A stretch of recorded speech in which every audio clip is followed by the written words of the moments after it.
నమస్కారం. ఈరోజు ప్రపంచ మిత్రుల దినోత్సవం, ఫ్రెండ్షిప్ డే. ఫ్రెండ్షిప్ అనేది చాలా అద్భుతమైనటువంటి ఒక భావన. మిత్ర బంధము అన్ని బంధాల కన్నా కూడా గొప్పదని అనేక రకాల చారిత్రక ఘట్టాలు నిరూపించాయి. ఆ సందర్భంగా ఈ కార్యక్రమాన్ని చూసిన ప్రతి ఒక్కరికి ఫ్రెండ్షిప్ డే శుభాకాంక్షలు తెలియజేస్తూ మన కార్యక్రమంలోకి వస్తాము. ఈరోజు మనస్ ఆసుపత్రి అధినేతలు డాక్టర్ భూపాల్ నాయుడు గారు, డాక్టర్ కిషోర్ కుమార్ గారు మన ఆహ్వానం మేరకు మన స్టూడియోకి వచ్చారు. సాధారణంగా మనుషులు అనేక రకాల ఇబ్బందులు ఎదుర్కొంటున్నారు. శారీరక ఇబ్బందులు, మానసిక ఇబ్బందులు. మానసికమైనటువంటి ఇబ్బందులు ఎలాంటివి ఎదుర్కొంటున్నారు, దేనిని మానసిక ఇబ్బందులు అనాలి, మానసిక ఒత్తిడి అనాలి, మానసిక రుగ్మత అనాలి, మానసిక జబ్బులు అనాలి అన్న విషయాల్ని చర్చించడానికి వారిద్దరు కూడా వచ్చినారు. వారిద్దరూ గొప్ప మానసిక వైద్య నిపుణులు. ప్రస్తుతం Tirupati AIR bypass road, STV Nagar, TVS showroom దగ్గర భారతీ పెట్రోల్ బంక్ వెనుక వారి ఆసుపత్రి ఉంది, మనస్ హాస్పిటల్. అక్కడి నుంచి వచ్చినటువంటి డాక్టర్ల ద్వారా మనం ఈరోజు ఈ కార్యక్రమాన్ని చూస్తున్నాము. ప్రేక్షకులు మీరు చేయవలసింది, మీ ఇంటిలో కానీ చుట్టుపక్కల కానీ ఎవరికైనా మీకైనా మానసికమైనటువంటి ఇబ్బందులు ఉన్నట్లయితే మీరు ఫోన్ చేసి నేరుగా డాక్టర్లతో మాట్లాడండి. డాక్టర్ గారు మీకు సరైన పరిష్కార మార్గాన్ని చెబుతారు. 22222949 అన్న నంబర్కు ఫోన్ చేయాలి. ఫోన్ చేసే ముందు మీరు మీ టీవీలో సౌండ్ పూర్తిగా తగ్గించుకొని మాట్లాడండి. దానివల్ల మీ మాటలు డాక్టర్ల గారికి, డాక్టర్ల మాటలు మీకు స్పష్టంగా వినిపించే అవకాశం ఉంది. గమనించారు కదా? మరోసారి గుర్తు చేస్తూ మీరు చేయాల్సిన ఫోన్ నంబరు 08777222949. Okay sir. నమస్తే సార్. భూపాల్ నాయుడు గారు మీకు స్వాగతం. కిషోర్ కుమార్ గారు మీకు కూడా స్వాగతం సార్. ఈరోజు ఫ్రెండ్షిప్ డే సందర్భంగా ఒక మంచి కార్యక్రమాన్ని మనం పెట్టుకున్నాము. ఈ మానసిక రుగ్మతలు అనడానికి ముందు అసలు మానసికమైనటువంటి ఈ రుగ్మతలు, బాధలో ఈ జబ్బు ఎందుకు వస్తుంది మనిషికి అనేది కాస్త చెప్పండి సార్.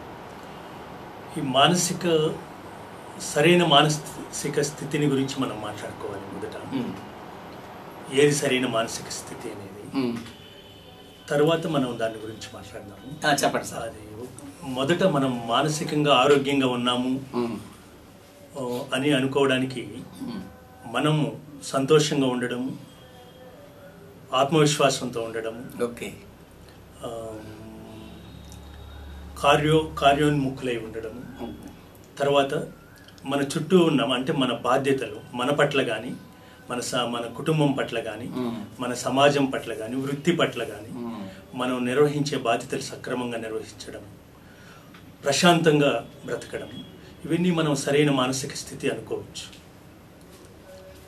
ఇంటర్పర్సనల్ రిలేషన్షిప్స్ అంటే సమాజంలో ఉన్న ఇతరులతో కలిసి వ్యక్తికి మరో వ్యక్తికి మధ్య సత్సంబంధాలు ఉండడం. ఓకే. కొంతమంది మనుషులు చాలా బలిష్టంగా కనిపిస్తారు, బలంగా ఉంటారు, అందంగా ఉంటారు, చాలా శరీర సౌష్ఠవం దారుఢ్యంగా బాగుంటుంది. వాళ్ళ మానసిక పరిస్థితి కొంచెం సరిగా ఉండదు. సో శారీరక బలానికి లేదా సంబంధానికి మానసిక ఇబ్బందులకి లేదా రుగ్మతకి ఏమైనా సంబంధం ఉందంటారా? అంటే మీరు అన్నట్టు అది నిజమే. అంటే దానికి రెండు రకాలైన కారణాలు ఉండొచ్చు. ఒక వ్యక్తి బలంగా కనిపించినంత మాత్రాన మానసికంగా ఆరోగ్యంగా ఉండాలని రూల్ ఏం లేదు. ఒకవేళ అతని స్వభావం, పర్సనాలిటీ వలన కూడా అతను రకరకాలైన మానసిక స్థితిలో ఉండొచ్చు. రెండోది, ఏదైనా మానసిక పరంగా ఒక రుగ్మత ఉండొచ్చు. సో ఈ రెంట్లో ఏదో ఒకటి ఉందేమో చూడాలి. అయితే శరీర ఆరోగ్యానికి మానసిక ఆరోగ్యానికి అవినాభావ సంబంధం ఉంది. మానసికంగా ఆరోగ్యంగా ఉన్న వ్యక్తి ఆ మానసిక ఆరోగ్యం ప్రభావం వల్ల శరీర ఆరోగ్యం కూడా బాగుండే అవకాశం. ఓకే. అదే మరి శారీరకంగా ఆరోగ్యంగా ఉన్న వ్యక్తి ఆ మానసిక ఆరోగ్యం కూడా బాగుండే అవకాశం. అయితే వేరే ఇతర జబ్బులు ఏమైనా ఉంటే చెప్పలేము, ఒక్కోసారి ఉండొచ్చు. Okay sir. Doctor Kishore Kumar గారు మీరు చెప్పండి. A sound mind in a sound body అన్నాడు ఇంగ్లీష్ వాడు. Sound mind in a sound body అంటే శరీర దారుఢ్యం బాగా ఉన్న వాళ్ళకి మానసికమైనటువంటి బలం కూడా బాగా ఉంటుంది అంటని. ఇది అక్కడక్కడ కొంచెం తేడా కనిపించడానికి కారణం ఏమంటారు? మీరు ఇందాక చెప్పినటువంటి పాయింట్లో శారీరకంగా బలిష్టంగా ఉండి మానసికంగా దృఢంగా లేకపోవడం అనేది డాక్టర్ గారు ఇందాక కూడా చెప్తున్నట్టుగా శారీరకమైనటువంటి ఆరోగ్యం శారీరకమైన ఆరోగ్యం ఒక భాగం అయితే మానసికపరమైనటువంటి ఆరోగ్యం కూడా, అంటే మెదడు కూడా ఒక అవయవమే, ఆర్గన్. సో దానికి కొన్ని సమస్యలు రావచ్చు. శారీరకంగా వాళ్ళు దృఢంగా ఉన్నంత మాత్రాన మానసికంగా మెదడులో అవన్నీ కూడా నార్మల్గా ఉన్నాయి అనేది ఏం లేదు. సో మెదడులో కలిగేటటువంటి కొన్ని మార్పులు, కొన్ని రసాయన మార్పుల వల్ల ఈ మానసిక రుగ్మతలు వస్తున్నాయని చెప్పి మనం తెలుసుకుంటున్నాం. దాని గురించి మనం అర్థమవుతుంది ఇప్పుడు శాస్త్రీయంగా. సో ఈ పరిస్థితుల్లో శారీరక ఆరోగ్యాన్ని నిలబెట్టుకోవడం ముఖ్యం. ఎందుకంటే శారీరక రుగ్మతల్లో మానసికంగా కూడా దాని ప్రభావం ఉంటుంది కాబట్టి, ఇందాక డాక్టర్ గారు చెప్తున్నట్టుగా ఒకవేళ ఒక షుగరో బీపీనో లేకపోతే ఇంకేదైనా శారీరక సమస్య, ఒళ్ళు నొప్పులు, ఏదో ఒక రకరకాల దీర్ఘకాలిక శారీరక సమస్యల్లో మానసికంగా మనిషి ఖచ్చితంగా కొంత ఇబ్బందికి గురవుతాడు. ఎందుకంటే తను చేయవలసినటువంటి పనులు, బాధ్యతల్ని సరిగ్గా నెరవేర్చలేనప్పుడు ఖచ్చితంగా తను కొంచెం ఇబ్బందికి గురవుతాడు. దానివల్ల అది మానసికంగా దాని ప్రభావం చూపిస్తుంది. ఓకే, కాబట్టి మీరు చెప్పండి, ఒక మనిషి మానసికంగా సరిగా లేరు అనడానికి కొలమానం ఏంటి? మనం ఎలా కనుక్కోవడం దాన్ని? అదే మనం ఒక మనిషి మానసికంగా ఆరోగ్యంగా ఉన్నాడు అని ఏవైతే అనడానికి ఏవైతే ఉన్నాయో వాటిల్లో తేడా రావడం. ఓకే, ఉదాహరణకు తను సంతోషంగా ఉండలేకపోవడం, తన పని తాను సరిగ్గా నిర్వహించలేకపోవడం, తను తన కుటుంబం పట్ల కానీ వృత్తి పట్ల సమాజం పట్ల తన పాత్రలో నిర్వహణలో తేడాలు రావడం. సో ఇలాంటి వాటిల్లో ఇలాంటి లక్షణాలు ఉన్నప్పుడు ఆ వ్యక్తి ప్రవర్తన మనకు మారుతుంది. ఓకే, తర్వాత తనను తను ఊహించుకునే విధానంలో కూడా మార్పు రావచ్చు. ఉదాహరణకు తన గురించి తాను తక్కువగా ఊహించుకోవడం, తన గురించి తాను ఎక్కువగా ఊహించుకోవడం, ఉన్నదానికంటే ఎక్కువ కోపం ప్రదర్శించడం, లేదా ఎక్కువ దిగులు ప్రదర్శించడం, ఎక్కువ అనుమానం ప్రదర్శించడం, మరి కొంచెం అంటే మామూలు ఇతర వ్యక్తులతో పోల్చినప్పుడు లేదా అంతకు ముందు ఉన్న ప్రవర్తనకు తేడాగా ప్రవర్తిస్తూ తనకు కానీ ఇబ్బంది కలిగించుకోవడం కానీ, తన కుటుంబంలోని వ్యక్తులు కానీ ఇతరులకు కానీ ఇబ్బంది కలిగించేటట్టుంటే అప్పుడు మానసిక వ్యాధి లేదా మానసిక రుగ్మత ఏదో ఉంది అని మనం ఊహించవచ్చు. ఓకే, సరే డాక్టర్ గారు మీరు చెప్పండి, కిషోర్ కుమార్ గారు, ఈ మానసిక వ్యాధి ఎందుకు వస్తుంది, మనిషికి ఎందుకు వస్తుంది, దాని కారణం ఏమంటారు? శాస్త్రీయంగా ఇప్పుడు దాని పరిశోధనలో కనుక్కున్నది ఏంటంటే, మానసిక రుగ్మతలకు కారణం మెదడు ఒక అవయవం. ముఖ్యంగా ఈ మెదడు పనితీరులో, అంటే మెదడు పనితీరు రెండు విధాలుగా జరుగుతుంది. ఒకటేమంటే ఎలక్ట్రికల్ ఇంపల్సెస్ ద్వారా, రెండోది కెమికల్ రసాయనాల ద్వారా. ఈ రసాయన మార్పుల్లో కొన్ని మార్పుల వల్ల, అసమతుల్యత వల్ల మానసిక రుగ్మతలు వస్తున్నాయని చెప్పి కనిపెట్టారు. సో అందువల్లే మనము చెప్పండి అందువల్లే మనం తర్వాత జనరేషన్స్లో కూడా హెరిడిటరీ కూడా, వంశపారంపర్యంగా కూడా ఈ జబ్బులు ఒకళ్ళ నుంచి ఒకళ్ళకి వచ్చే అవకాశం ఉంది. అంటే తల్లి నుంచి పిల్లలకి వచ్చే అవకాశం ఉందని చెప్పి కనుక్కున్నారు. దీనికి కారణం ఏంటంటే ఆ జన్యుపరంగా అది సంక్రమించడం నెక్స్ట్ జనరేషన్కి. కాబట్టి దీనికి అటువంటి నేపథ్యం ఉన్నటువంటి క్రమంలో వైద్యం కూడా దానికి ఈ రసాయన మార్పుల వల్ల జరుగుతూ ఉంది. కాబట్టి ఈ రసాయనాల్లో వాటిని కానీ మనం కంట్రోల్ చేయగలిగితే, వాటిని ఒక బ్యాలెన్స్లోకి తీసుకురాగలిగితే ఖచ్చితంగా వైద్యం చేయొచ్చు కదా అనేటటువంటి క్రమంలోనే మందులు తయారయ్యాయి. మందులు ఇప్పుడు ఆ రసాయనాల సమతుల్యతను తీసుకురావడంతో జబ్బుల్ని చాలా వరకు నియంత్రించగలుగుతున్నాం, కంట్రోల్ చేసి వాళ్ళని సహజమైనటువంటి వాళ్ళు ఉన్నటువంటి నేపథ్యంలో వాళ్ళు చేయగలిగేటటువంటి అన్ని బాధ్యతల్ని నెరవేర్చే క్రమంలోకి తీసుకురాగలుగుతున్నాం. ఓకే, మరోసారి ప్రేక్షకులకి గుర్తు చేస్తున్నాము, మీ ఇంటిలో కానీ, మీ ఇంటి చుట్టుపక్కల కానీ, మీ బంధువులు కానీ ఎవరైనా విడిగా ఉండడానికి ఇష్టపడడం, 10 మందితో కలవకుండా ఉండడం, సరిగా మాట్లాడకుండా ఉండడం, మూగలాగా ఒక మూలగా కూర్చొని ఉండడము, కలివిడిగా లేకపోవడము, రకరకాల మాటలు, సంబంధం లేని మాటలు మాట్లాడడము, ఇలా ఎవరైనా తారసపడినా అలా ఉన్నా దాని గురించి మాట్లాడడానికి, చర్చించడానికి, మీ సందేహాలను నివృత్తి చేయడానికి ఇక్కడ ప్రముఖులైన 2 మానసిక వైద్య నిపుణులు ఉన్నారు. వారితో మీరు మాట్లాడవచ్చు. మాట్లాడడానికి మీరు చేయాల్సిన పని 222949 అన్న నంబర్కి ఫోన్ చేసి మాట్లాడండి. డాక్టర్లు మీతో మాట్లాడతారు. సార్ మీరు చెప్పండి, దారిలో చాలామంది పిచ్చి పిచ్చిగా పోతూ ఉంటారు, ఏదేదో మాట్లాడుకుంటూ. వాళ్ళకు మాత్రమే మానసికమైన జబ్బు ఉంది అని అనుకోవాలా, లేకపోతే ఎవరిని మనం మానసిక జబ్బు ఉన్న వాళ్ళగా గుర్తించాలి? వీళ్ళని ఏ కేటగిరీలో చూడాలి? ఇప్పుడు మీరు చాలా మంచి ప్రశ్న ఇది. అంటే ఇప్పుడు మానసిక వ్యాధుల్లో చాలా రకాలు ఉన్నాయి. ఎక్కువ భాగం మానసిక వ్యాధులు చాలా మామూలుగా కనిపించే వాళ్ళని చూస్తాం. ఉదాహరణకు మన చుట్టుపక్కల ఈవెన్ మనలో కూడా ప్రతి నలుగురిలో ఒకరికి ఏదో ఒక మానసిక రుగ్మత ఉండొచ్చు. అంటే మానసిక రుగ్మత అంటే అప్పుడే అనుకున్నాం మనం, తనకు కానీ తన చుట్టూ ఉన్న వాళ్ళకి కానీ తన వృత్తిలో కానీ తన సమాజపరమైన సంబంధాల్లో కానీ తేడా కలిగించేది మానసిక వ్యాధి అని అనుకున్నాం, మానసిక రుగ్మత అనుకున్నాము. అలాంటివి చాలా కామన్గా ఉంటాయి. ఇప్పుడు మిగతా శరీరానికి ఎలా ప్రతి భాగానికి జబ్బులు వస్తాయో అలా మెదడుకు కూడా మానసిక వ్యాధి అనేది ఇది ఒక మానసిక రుగ్మత అనేది ఇది ఒక సమస్య. ఓకే, ప్రతి ఒక్కటి జబ్బు అని చెప్పలేం, కానీ ఒక సమస్య మాత్రం అనేది నిజం. ఇవి చాలా భాగం నార్మల్గా కనిపించే వాళ్ళలోనే ఉంటాయి. కేవలం 1% కంటే తక్కువ ఇలాంటి రుగ్మతలు చాలా తీవ్రంగా ఉంటాయి. ఉదాహరణకు మీరు అన్నారు బట్టలు లేకుండా నడుస్తూ చుట్టుపక్కల ఏం జరుగుతూ ఉందో పట్టించుకోకుండా, ఒక్కోసారి తనలో తను ఏదో మాట్లాడుకుంటున్నట్టు, ఎవరితో మాట్లాడుకుంటున్నట్టు, తర్వాత మరి ఎప్పుడు ఆహారం తింటాడు, ఎప్పుడు నిద్రపోతాడు, ఎప్పుడు మెలుకు అంటాడు తెలియదు. తర్వాత ఒక్కోసారి కొంచెం మరి కోపం ప్రదర్శించడము, అనవసరమైన విషయాల్లో టూ మచ్గా అనుమానిస్తూ ఉండడము, ఇలాంటివన్నీ చేసేవాళ్ళు 1% మందిలో ఇలాంటి జబ్బులు ఉండొచ్చు. కాబట్టి నార్మల్గా ఉండే వాళ్ళలో, మామూలుగా కనిపించే వాళ్ళు మానసిక రుగ్మతలు ఎక్కువ ఉంటాయి. కాబట్టి వాళ్ళకి తెలుసు తను ఎలాంటి సమస్యతో బాధపడుతున్నాడు. వేరే తీవ్రంగా బాధపడే వాళ్ళు, తీవ్రమైన మానసిక వ్యాధితో బాధపడే వాళ్ళకి తెలియదు తనకు వ్యాధి ఉన్నట్టు. కాబట్టి ఈ తెలిసిన వాళ్ళు ముఖ్యంగా వైద్యం చేయించుకుంటే గన చాలా వరకు వాళ్ళ వృత్తిలో, వాళ్ళ పర్సనల్ లైఫ్ అంటే మామూలు వ్యక్తిగత జీవితంలో, కుటుంబ జీవితంలో చాలా మార్పులు రావచ్చు.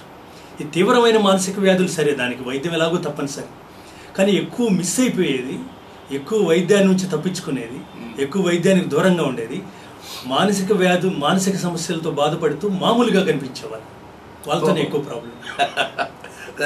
సరే కిషోర్ కుమార్ గారు, మీరు చెప్పండి, ఎన్ని రకాల జబ్బులు ఉన్నాయి మానసికంగా? మనసు పరంగా మనుషులకు వచ్చేటువంటి జబ్బులు ఎన్ని రకాలు? వాటి ఏ రకాలుగా మనం కేటగరైజ్ చేయొచ్చు, వాటిని ఏ విధంగా చికిత్స చేయొచ్చు చెప్పండి. ముఖ్యంగా ఇందాక డాక్టర్ గారు చెప్పినట్టుగా తీవ్రమైన మానసిక రుగ్మతలు 1% నుంచి ఉండకపోవచ్చు సమాజంలో, కానీ ఇతర అంటే తక్కువ రూపంలో, అంటే తీవ్రతలో తక్కువగా ఉండడం అంటే ముఖ్యంగా అది ఎక్కువ ఇబ్బంది పెట్టకపోవడం, వాళ్ళు పనుల్లో కొంతవరకు చేసుకోగలగడం, బాధ్యతలు 100% చేయలేకపోయినా అట్లీస్ట్ 75% చేయగలగడం. తీవ్రమైన మానసిక రుగ్మతల్లో వాళ్ళు ఏ పని చేసుకోలేని పరిస్థితుల్లో ఇతరులు వాళ్ళని చూసుకునేటటువంటి క్రమం అది అనుకున్నాం. ఆ లెవెల్లో తీసుకుంటే ఈ మైనర్ ఇల్నెసెస్ ఏవైతే ఉన్నాయో అవి సుమారుగా ఒక 20% వరకు, 15 నుంచి 20% వరకు సమాజంలో ఉంటాయని చెప్పి శాస్త్రీయంగా తెలుస్తోంది. సో దీంట్లో ఎక్కువగా డిప్రెషను, దాంతో ఆ వ్యాకులత, దిగులు, ఇటువంటిది, ఇది తీవ్రమైన ఇది ఒక రుగ్మత. దీంట్లో తీవ్రంగా ఉండి ఆత్మహత్య తలంపుతో ఉండేటటువంటి వాళ్ళు అది ఒక భాగం అయితే, ఎక్కువ మంది కొంత లో లెవెల్ ఆఫ్ డిప్రెషన్లో తక్కువ భాగంతోనే కంటిన్యూ అవుతూ వాళ్ళ పనుల్లో వాళ్ళు సక్రమంగా చేసుకోలేక ఇబ్బందికి గురవుతూ ఉంటారు. సో అది ఒక భాగం అనుకుంటే డిప్రెషన్. రెండోది యాంగ్జైటీ డిజార్డర్స్ అంటే ఆందోళనకు సంబంధించినటువంటి లక్షణాలు. అది ఒక లక్షణము, ఒక జబ్బు అని కాదు. ఇది జనరలైజ్డ్ యాంగ్జైటీ డిజార్డర్ అంటే ప్రతి విషయంలోనూ ఆందోళనకు గురవడం అనేది ఒక రకం అయితే, కొన్ని ప్రత్యేకమైన కారణాల్లో కొన్నింటేనే భయం కలగడం, దాన్ని ఫోబియాస్ అని అంటాం. కొన్ని జంతువులంటే భయం, కొంతమందికి రక్తం చూస్తే భయం, పైనుంచి చూస్తే కింద పడిపోతామేమో అని భయం, ఇటువంటివి రకరకాల ఫోబియాస్. ఇవి యాంగ్జైటీ డిజార్డర్స్లో ఒక రకం. కొన్ని ప్యానిక్ అటాక్స్ అని అంటాం, తీవ్రమైనటువంటి ఆందోళనకు సంబంధించినటువంటి లక్షణాలు ఉంటాయి వీళ్ళల్లో. ఆందోళన మొదలైనటువంటి క్షణంలోనే వితిన్ ఒక నిమిషం 2 నిమిషాల్లోనే తీవ్రతరం దాల్చి ఆ మనిషి ఇంకా నేను ప్రాణాన్ని కోల్పోతానేమో అనే అంత భయానికి గురైపోతాడు. సో అది ఒక 15 నిమిషాలు 20 నిమిషాల పాటు ఆ మనిషిని ఇంకా అతలాకుతలం చేసి ఇంకా నేను లేననే ఫీలింగ్లోకి తీసుకెళ్ళిపోతుంటాను. ఇది ఒక్కసారి వచ్చిపోయిన తర్వాత ఆ మనిషి మళ్ళీ నెక్స్ట్ టైం ఎప్పుడు వస్తుందో అనేటటువంటి భయంతోనే గడుపుతూ ఉంటాడు. తన చుట్టూ ఎవరో ఒక మనిషి కావాలని కోరుకుంటూ ఉంటాడు. ఇది ప్యానిక్ అటాక్స్ అంటాం. ఇది యాంగ్జైటీ డిజార్డర్లో ఒక రకం. ఇంకొక రకం ఓసిడి అని అంటాం. ఇది ఎక్కువ మందిలో ఆడవాళ్ళలో ఎక్కువ చూస్తూ ఉంటాం. జనరల్గా కడిగిందే కడగడం, చేసిన పనే చేయడం, మళ్ళీ చెక్ చేసుకుంటూ ఉండడం. సో ఇవి కొంతమంది ఇబ్బంది పడుతూ ఉంటారు, కానీ బయటపడరు. వీలైనంత వరకు వాళ్ళు మేనేజ్ చేయడానికి ట్రై చేస్తూ ఉంటారు. దీనికి నిజంగా వైద్యం ఉందా, ఏ క్రమంలో ఉన్నప్పుడు, ఎంత తీవ్రంగా ఉన్నప్పుడు వైద్యం తీసుకోవాలి అని చూస్తే, ఆ మనిషి ఇంకా ఆ లక్షణాల వల్ల కడుగుతూ ఉండి దీనివల్ల తన పనులు తెమలకపోవడం, ఆ పనుల్లోనే నిమగ్నం అయిపోయి ఇబ్బందికి గురైపోవడం, దాన్ని ఆపేయాలనే ప్రయత్నం చేసినప్పుడంతా ఆందోళనకు గురవడం కానీ ఉంటే ఖచ్చితంగా తనకు వైద్యం అవసరం అవుతుంది. అటువంటి వాళ్ళు వైద్యం తీసుకోవాలి. ఇది anxiety disorders. Next alcohol. Okay, phone వస్తుంది. హలో, నమస్కారం అండి.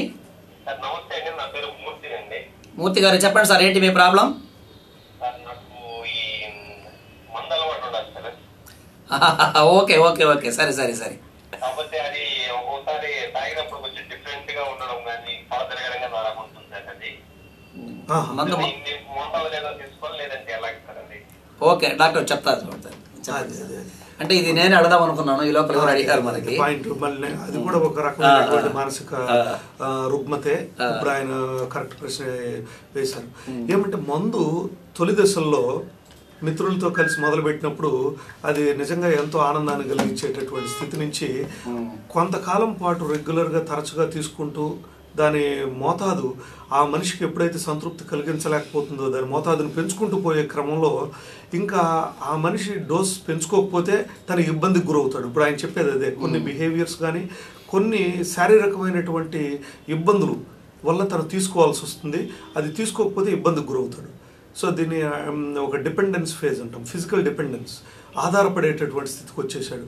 అంటే వాళ్ళు శరీర కష్టం పోవడానికి కొంత మందు తాగాలి అని ఎవరైనా చెబితే అలవాటు అవుతుందా, లేకపోతే వాళ్ళకి ఇష్టంగా వాళ్ళు నేర్చుకుంటున్నారా? ఎట్లా సార్? అంటే ఎక్కువగా కష్టాన్ని మర్చిపోవడం కోసం మొదలు పెట్టేదానికంటే కూడా ఎక్కువగా ఎవరో ఒకళ్ళు సలహా ఇచ్చి ఉంటారు, దాంతో మొదలు పెడతారు, ఫ్రెండ్స్తో మొదలు పెడతారు. హలో, నమస్కారం అండి.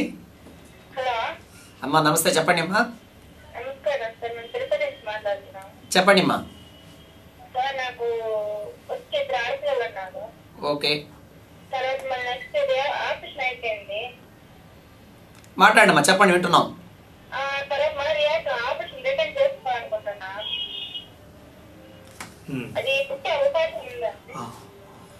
ఓహో, వేరే ప్రశ్న వచ్చింది. ఓకే ఓకే, అంతే కదమ్మా. రైట్. ఒక్కసారి మీరు గైనకాలజిస్ట్నే కలవాలమ్మా. ఒక్కసారి దానికి అదే అమ్మా,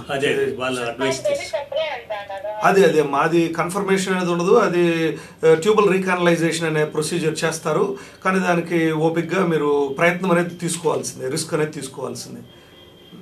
అక్కడ ఒక్కసారి గైనకాలజిస్ట్నే కలవండి అమ్మా, మంచిది అమ్మా. అదే సమయంలో మీరు మనకు కొడుకులు లేరు అనేటువంటి మానసికమైనటువంటి బలహీనతకు లోను కాకండి అమ్మా. కాదు, మనసులో అలా గట్టిగా దాని గురించి అభిప్రాయపడకండి, పుట్టనేయండి బిడ్డలు ఎవరైనా ఒక్కటే. పర్వాలేదమ్మా, మనసులో మీరు గట్టిగా, మీరు కూడా ఆడవాళ్ళు, మిమ్మల్ని కన్న తల్లి ఆడవాళ్ళు, మమ్మల్ని కన్న తల్లులు ఆడవాళ్ళు కదా. కాబట్టి చాలా మంది కూడాను ఆ కొడుకులు లేకపోతే ఏమో అయిపోతున్నటువంటి దిగులు, భయము, బాధ ఉండకూడదు అన్నదే ఈ కార్యక్రమంలో మేము చెబుతున్నటువంటి విషయాలు. ఇవన్నీ కూడా ఒక రకమైనటువంటి మానసికమైన బలహీనత కింద వస్తాయమ్మా. సరే, మీరు ప్రయత్నం చేయండి. సార్ చెప్పినారు డాక్టర్ గారు, మీరు గైనకాలజిస్ట్ని కలవండి, మీరు అలాగే సంతానానికి మీరు ప్రయత్నించండి అమ్మా. అంత మాత్రం చేత మీరు అధైర్యపడకండి, ఎవరో ఏమో అనుకుంటారనేసి ఏమాత్రము బలహీనతకు లోను కాకండి అమ్మా. Right right. సార్ చెప్పండి, తాగుబోతుల గురించి ఎంతసేపు మాట్లాడినా తక్కువేది. తాగుబోతులు అనకూడదు, వాళ్ళు మళ్ళీ పోపడతారు మనం అంతా. అదే ఒకటి ఉంది, తాగుబోతుంటారు. సార్ ఒకసారి నేను సరదాగా మాట్లాడుతూ తాగుబోతులంతా ఇంతేలే అంటున్నాం ఒకసారి ఫ్రెండ్షిప్ దీంట్లో. సార్ మమ్మల్ని తాగుబోతులు అనకండి సార్ అన్నారు. మరి ఏంటంటే మేము ఎప్పుడో ఆదివారం పూట పార్టీ ఎప్పుడో ఒక 2 చిప్స్ తీసుకుంటాము, దాన్ని మీరు తాగుబోతులు అంటే ఎట్లా? అదే పనిగా తాగి రోడ్లో ఉండే వాళ్ళని తాగుబోతులు అని అన్నారు. ఇప్పుడు ఒక డాక్టర్గా, మానసిక వైద్య నిపుణులుగా మీరు చెప్పండి, ఎవరిని తాగుబోతులు అనాలి? ఇది చాలా ముఖ్యమైన ప్రశ్న, చాలా అవసరమైన ప్రశ్న. మేము రోజువారీ ప్రాక్టీస్లో మేము చూస్తున్న విషయం ఇది. మామూలుగా మాకు చాలా తీవ్రంగా కొంతమంది పేషెంట్స్ వస్తారు. వాళ్ళు ఏమంటే మరి తాగుతూ ఉంటారు, చాలా కాలంగా తాగుతూ ఉన్నారు, మానసికంగా తేడా వచ్చేస్తుంది. అంటే ఏదంటే తిట్టడము, ఏదంటే అది మాట్లాడడం, ఎవరో వెనకన మాట్లాడినట్టు ఉండడము, ఇంట్లో వాళ్ళను అనవసరంగా కొట్టేయడము, లేదా అనుమానించడము ఇలా చేస్తున్నారని ఆసుపత్రి పట్టుకొని ఒక్కొక్కసారి వాళ్ళు తాగుడు హిస్టరీ చెప్పరు, ఈ వ్యక్తి తాగుతున్నట్టు కూడా చెప్పరు, ఈ ప్రవర్తన ఉంది అంటారు. అంటే నామోసి అంటే దాని వల్ల వచ్చింది అనే విషయం కూడా వాళ్ళకి తెలియదు, దాని వల్ల ఇలా ఈ వ్యక్తి ప్రవర్తిస్తున్నాడు అనే విషయం కూడా తెలియదు. అలాంటి వాళ్ళు వచ్చినప్పుడు వాళ్ళతో మాట్లాడిన తర్వాత, అంటే ఆ పేషెంట్తోనూ ఆ కుటుంబంలోని వ్యక్తులతోనూ మాట్లాడిన తర్వాత మనకు అర్థమయ్యే విషయం ఏమంటే ఈ త్రాగుడు అనేది త్రాగుడు పైన ఒక కనీస అవగాహన లేకుండా పోవడం. ఇప్పుడు ఆ వ్యక్తి అంత తీవ్రమైన పరిస్థితిలో కూడా మనతో మాట్లాడేటప్పుడు ఏమంటాడంటే నేను ఎప్పుడో ఒకసారి తాగుతాను సార్, ఇంకా తాగను అంటాడు. ఇంకా తాగకుండా ఉండేదైతే ఈ స్థాయికి రాదు. సో మీరు ఎవరిని మనం తాగుబోతనాలి, ఒకవేళ తాగుబోతు అనేది కొంచెం సమాజంలో మనం కూడా తక్కువగానే అంటున్నాము అని అనుకోకపోతే గాన ఇంకా వేరే పదం ఏది లేదు కాబట్టి అది వాడాల్సి వస్తూ ఉంది. ఇంగ్లీష్లో వచ్చి డిపెండెంట్స్ అంటారు, ఆల్కహాల్ డిపెండెంట్. సో ఇది దాదాపు ఎండ్ స్టేజ్, అంటే తాగుడు పైన ఆధారపడి బ్రతుకుతున్నవాడు, తను తాగుడు లేకుండా బ్రతకలేనివాడు. అప్పుడప్పుడు ఆపుతాడు సార్, ఒక్కోసారి నెల ఆపుతాడు, 10 రోజులు ఆపుతాడు, 6 నెలలు కూడా ఆపేస్తాడు. అంటే తాగుడు పైన ఆధారపడిన వాడు అప్పుడప్పుడు ఆపగలడు, అయినా కానీ ఒక్కోసారి ప్రమాణం చేస్తాడు. ఇక్కడే ఒక మాట చెప్పాలి సార్ మీకు, ఈ అయ్యప్ప స్వామి మాల వేసే ఎక్కువ మంది చాలా తక్కువ జీవన ప్రమాణం కలిగిన వాళ్ళు అయ్యప్ప స్వామి మాల వేస్తూ ఉంటారు. వాళ్ళు రోజు తాగుతూ ఉన్నవాళ్ళు గతంలో అంతవరకు, ఆ ముందు రోజు వరకు. మాల ధారణ చేసిన తర్వాత ఆ 40 రోజులు మండల పూజ వరకు ముట్టుకోరు, దాని జోలికి పోరు. మళ్ళీ కొండకెళ్ళి వచ్చి మాల తీసేసిన తర్వాత ఆ రోజు డిన్నర్ పెట్టుకుంటారు, పార్టీ పెట్టుకుంటారు. అది ఎట్లా వీళ్ళు? అదే నేను చెప్తున్నాను, అంటే వాళ్ళ మైండ్ మనసు దాంతోనే ఉంది, మెదడులో అదే ఉంది, శరీరంలో కూడా అదే ఆ కోరిక అలానే ఉంది. బలవంతంగా తను ఇలా చేస్తున్నప్పుడు, యాత్ర చేస్తున్నప్పుడు సమాజ కట్టుబాటు ఉంది కాబట్టి దాన్ని ఆపాల్సి వచ్చింది. ఇంకా తప్పనిసరి పరిస్థితుల్లో అలా చేశాడు కాబట్టి కొంతమంది ఎక్కువ రోజులు మాలయం చేస్తుంటారు, 6 నెలలు, సంవత్సరము లేదా 3 నెలలు, ఇలా ఎక్కువ కాలం. చాలా మంది శ్రీమతులు వాళ్ళ సతీమణులు సార్ మా వాళ్ళ చేత 6 నెలలు 7 నెలలు మాల అయిపించండి అంటూ వస్తుంటారు. అదే. సో ఇంకొంతమంది మనం కాణిపాకంలో ప్రమాణం చేయిస్తూ ఉంటారు, ఇంకొంతమంది ఇంకా బిడ్డల పైన ప్రమాణాలు చేయించడము, ఇంకా రకరకాలైన ఇది, లేదా భార్యలు వాళ్ళ అమ్మగారిళ్ళకి వెళ్ళిపోవడము, నువ్వు ఆపితేనే తిరుక్కొని వస్తానని చెప్పడము, ఇలాంటివి చేసినప్పుడు వాళ్ళు ఆపుతారు. కానీ అది ఆపినంత మాత్రాన, కొంతకాలం ఆపినంత మాత్రాన అది వాళ్ళను డిపెండెంట్స్ అనకుండా ఉండలేం. ఎందుకంటే వాళ్ళు బలవంతంగా తను బాధపడుతూ తన మనసులో అది ఉన్నా కానీ బలవంతంగా దాన్ని ఆపిపెట్టాడు. మళ్ళీ టైం వచ్చినప్పుడు అది బయట వస్తుంది. సో ఒక సేయింగ్ ఉంది దీనిలోనే మన తాగుడు గురించి, ఒక్కసారి తాగుబోతైన వాడు జీవితాంతం తాగుబోతే. అవునా? అవును. అంటే మానసికంగా, కానీ దాని నుంచి బయటపడే అవకాశాలు ఎక్కువగా ఉంటాయి. ఇప్పుడు మనం షుగర్ పేషెంట్ అంటే ఒకసారి షుగర్ పేషెంట్, డయాబెటిక్ అన్న తర్వాత మనం షుగర్ పేషెంట్ అని అంటాం బాగున్నా కానీ, అలాగే ఇది కూడా. సో కాబట్టి మనము ఎప్పుడైనా తాగే అవకాశం ఉంది. ఆ వ్యక్తి బ్రతుకున్నంత వరకు మళ్ళీ తిరిగి ఒకసారి తాగితే అన్కంట్రోలబుల్ గా తాగే అవకాశం ఉంది. Okay sir. కాబట్టి తాగుడును మనం దాని నుంచి బయటపడడానికి ప్రయత్నించాలి. నేను అడిగిన దానికి ఇంకొంచెం క్లియర్ గా చెప్పండి. వారంలో ఒక్కరోజు మాత్రమే ఏదో ఒక సిప్పు తీసుకుంటామనే వాళ్ళని తాగుబోతులు అనవచ్చా, అనకూడదా? మీరేమైనా చెప్తారా సార్? చెప్పండి. అటువంటి వాళ్ళని అనలేము, వాళ్ళని సోషల్ డ్రింకర్స్ అని అంటాం. సోషల్ డ్రింకర్స్ అంటే వాళ్ళు ఒంటరిగా వెళ్ళి తాగేదేమి ఉండదు. జనరల్ గా వాళ్ళు కూడా ఫ్రెండ్స్ తోనో గ్రూప్ తో కలిసి తీసుకుంటూ ఉంటారు. అది ఒక రకమైనటువంటి ఆనందాన్ని, ఒక రకమైనటువంటి రిలాక్సేషన్ ఇస్తుంది అని చెప్పి వాళ్ళు ఫీల్ అవుతూ ఉంటారు. కానీ డిపెండెన్స్, మనం ఇప్పుడు అనుకున్నట్టుగా తాగుబోతులోని ఎవరిని అంటాము అంటే ఉదయం లేచినప్పటి నుంచి రాత్రి పడుకునేంత వరకు అదే ఆలోచనతో గడిపేవాడు. లేకపోతే అది ఈ రోజు లేదు అని అంటే మనం బతకమేమో, మనకేమైపోతుందో అని చెప్పి చూసుకునేవాడు. సో దాన్ని ఈ రోజుకి చేర్చి పెట్టుకుంటే ఈ రోజుకి గడిచిపోతుంది. ఒకవేళ కానీ రేపు అక్టోబర్ 2వ తారీఖు కాబట్టి 1వ తారీఖు దాచిపెట్టుకుని ఉంటాడు అనమాట 2వ తారీఖు తాగడానికి. అటువంటి వాడిని అడిక్ట్ అని అంటాం, తాగుబోతాను అంటాం జనరల్గా. అంటే అది లేని రోజు ఖచ్చితంగా తనకి కొన్ని శారీరకమైన మానసికపరమైనటువంటి లక్షణాలు తనని ఇబ్బందికి గురి చేస్తాయి.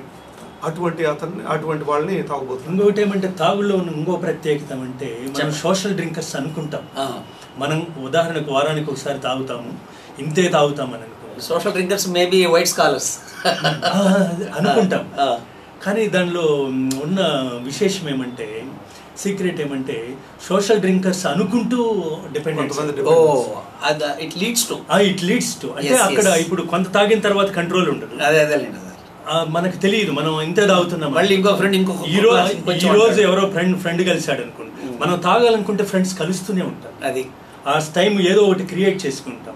మేము చూస్తుంటాం కొంతమంది పేషెంట్స్ని చాలా రోజులు కొంతకాలం తాక్కున్నాడు, మళ్ళీ తాగేసి వస్తాడు. ఏమంటే సార్ ఫ్రెండ్స్ థమ్స్అప్లో ఇచ్చేసారు సార్, తెలియకుండా తాగేశారు. అంటే మామూలుగా అది తాగేవాడికి ఆ వాసన విని తెలియకుండా ఉంటాయి. అంటే సిచ్యువేషన్స్ వాళ్ళు అలా దానికి వెళ్ళిపోతారు, క్రియేట్ చేసుకుంటారు.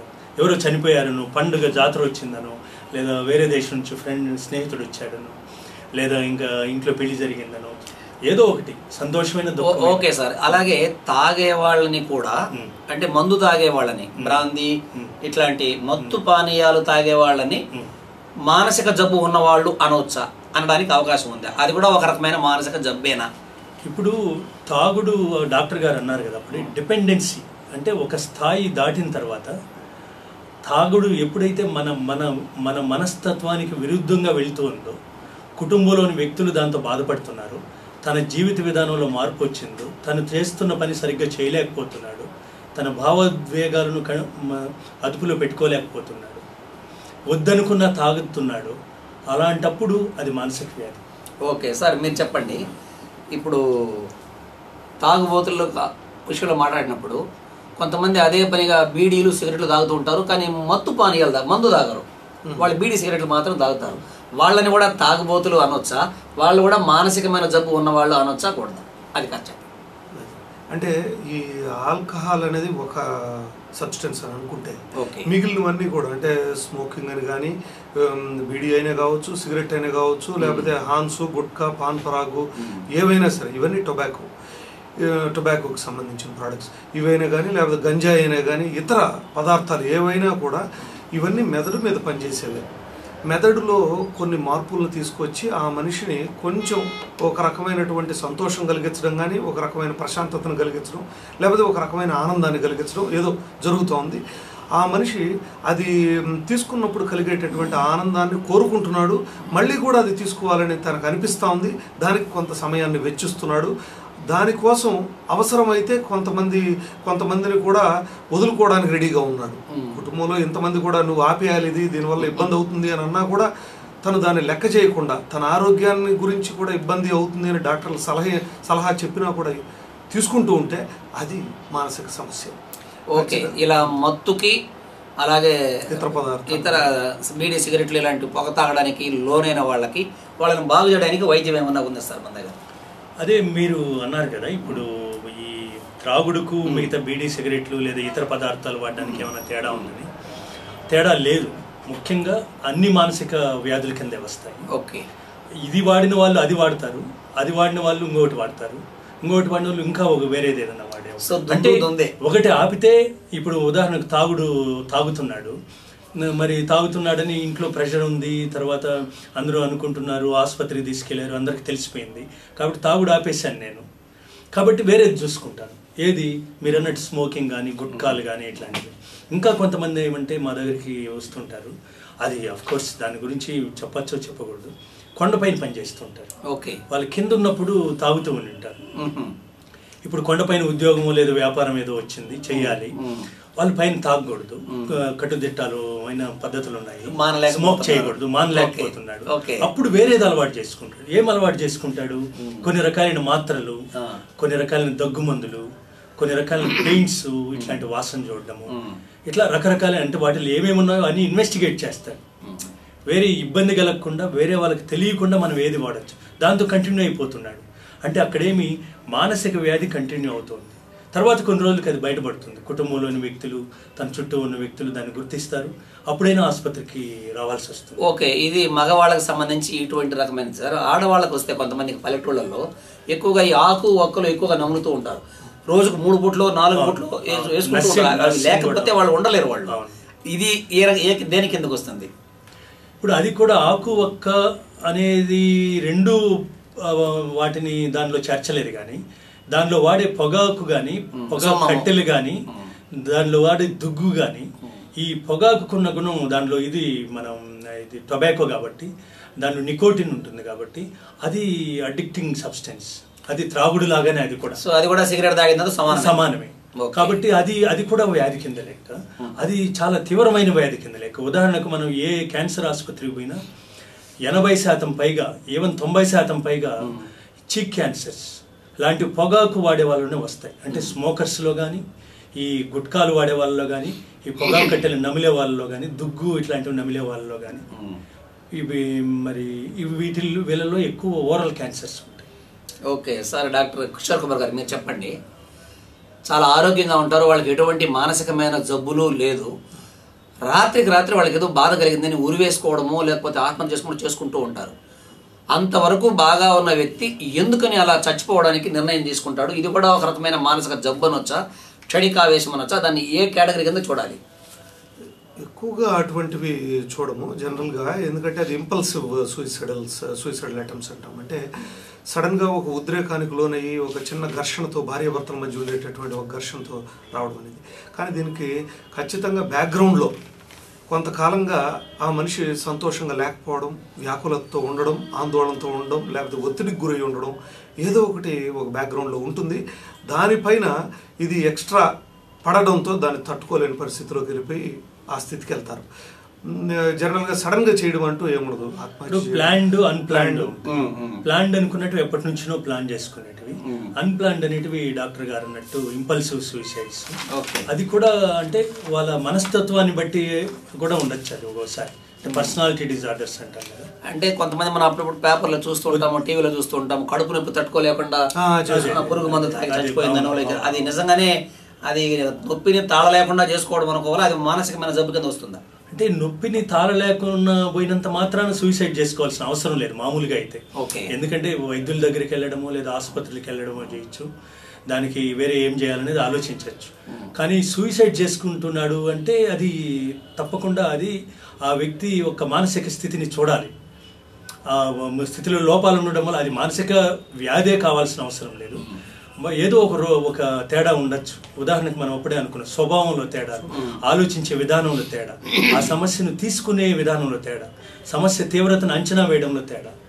దీనికి ఇంత రియాక్ట్ కావాలన్నా నేను ఉదాహరణకు భార్యాభర్త మధ్య కొట్లాట వచ్చిందని భార్య పోయి ఆత్మహత్య చేసుకో, అసలు దీనికి ఎందుకు ఆత్మహత్య చేసుకోలేను, అసలు అట్లాంటి అవసరం ఏముంది, దీన్ని మార్చుకోలేనా, ఒకవేళ నా భర్త ఇలా మాట్లాడినంత మాత్రం ఏమవుతుంది, ఇలా ఆలోచించి ఆ టైంకి ఆలోచించుకోవడం వల్ల అలా జరిగే అవకాశం. అంటే ఇంకొకటి చెప్పండి సార్, చాలా మంది వీధుల్లో తిరుగుతూ ఉంటారు, ఒంటి మీద బట్ట లేకుండా తిరిగే వాళ్ళు ఉన్నారు, పిచ్చి పిచ్చిగా కేకలేస్తూ కూడా ఉన్నారు.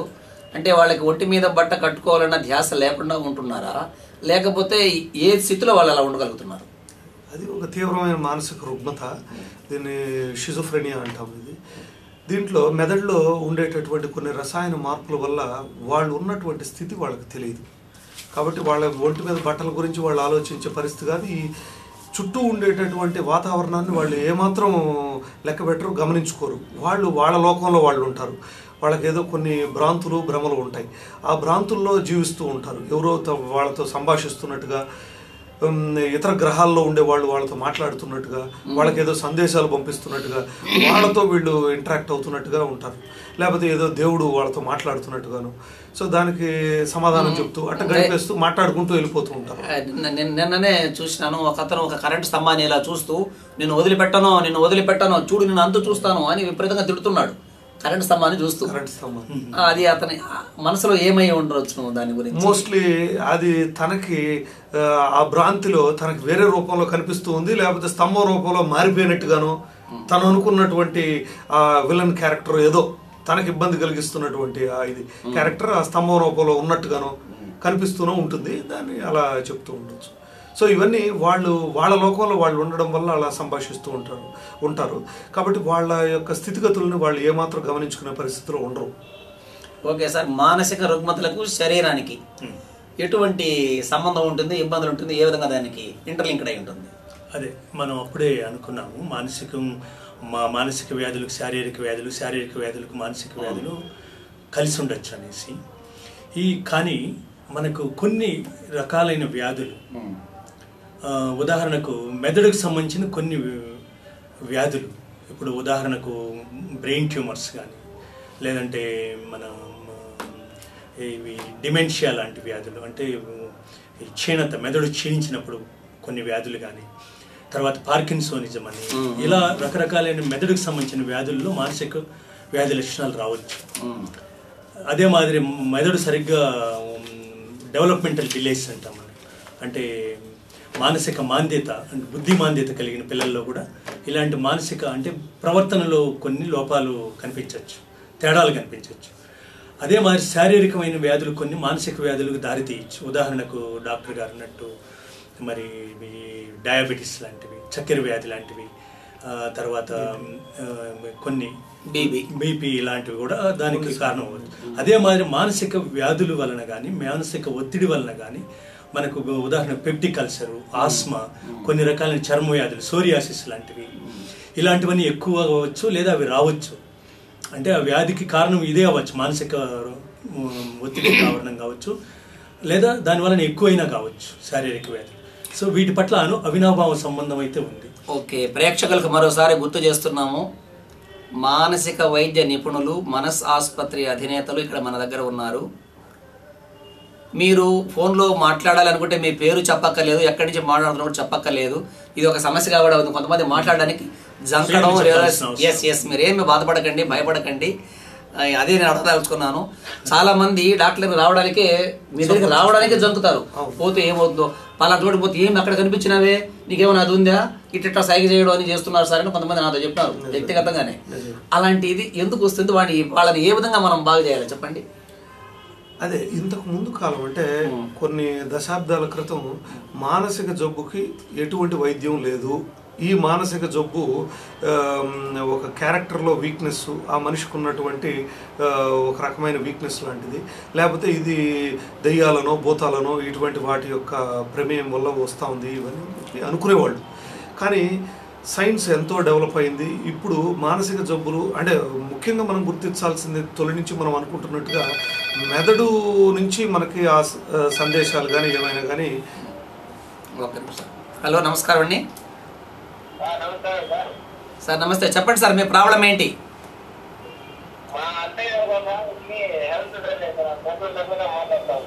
ఎంతండి వయసు, ఎంతండి?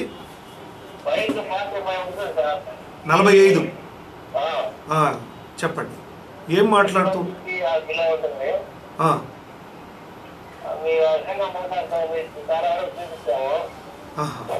ఎంతకాలంగా ఉందండి ఈ సమస్య? ఎంతకాలంగా ఉంది?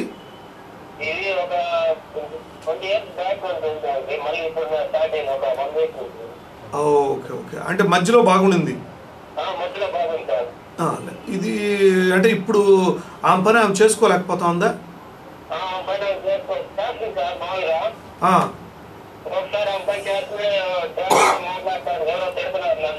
అదే అదే అదే అవి భ్రాంతులు, భ్రమలు భ్రాంతులు. అవి ఎవరో మాట్లాడుతున్నట్టుగా ఆమె వినిపించడం, దానికి సమాధానం ఆమె చెప్తా ఉంది.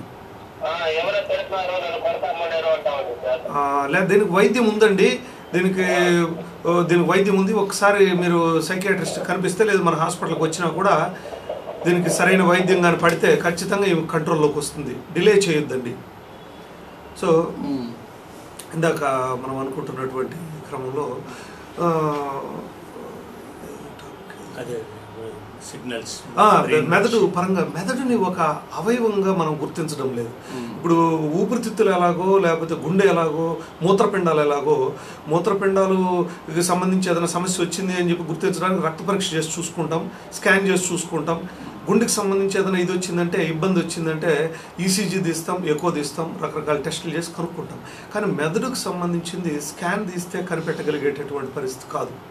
ఇప్పుడున్నటువంటి వైద్య శాస్త్రం అంతవరకు ఇంకా కూడా అన్ని రకాలైనటువంటి జబ్బుల్ని గుర్తించే పరిస్థితి అయితే లేదు.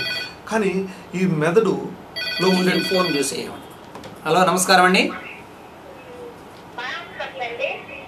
అమ్మా. మనస్ ఆసుపత్రి డాక్టర్లు ఉన్నారమ్మా, మాట్లాడండి.